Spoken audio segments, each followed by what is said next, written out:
see game-changing disruption as both a challenge and as an opportunity, and something that we have to deal with in this day and age.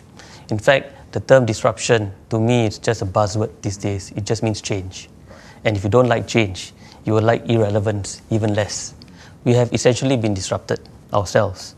In that, today, if you are a company that's looking, well, if you're a relatively good company that's looking for fundraising in the private market space, you will have the opportunity to do that and the ability to execute that. If you look at companies like Uber in the West or Grab in Southeast Asia, these are billion-dollar companies and they have not seen the need to go public, and they have been able to have access to capital in the private market space.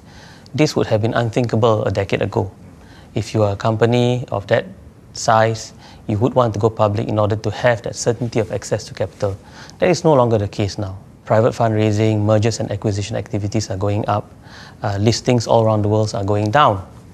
And our reaction to that level of structural change and disruption is actually to try and make ourselves more relevant to the startup space, to bring ourselves to the market where companies are younger and an earlier stage of growth.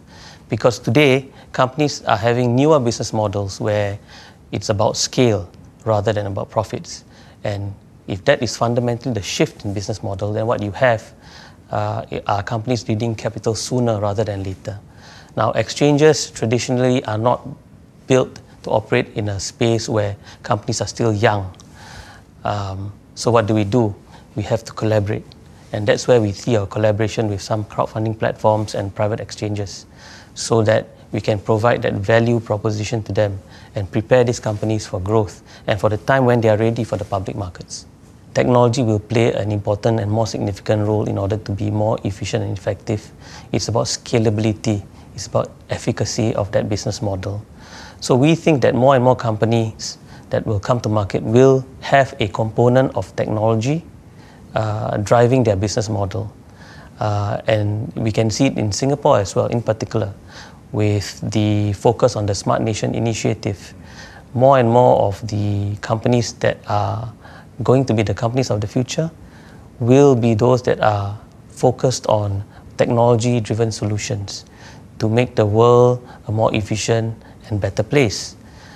So that's where our strategic focus is in terms of getting some of these companies to market and getting them to succeed, dominate Singapore and the region and the world even, and get and build our MNCs and helping them in that journey. So what we have started on is twofold. One is to attract the companies at a younger phase of their life, so that as they become more mature and they succeed and they're more ready to public markets, we are ready to accept them.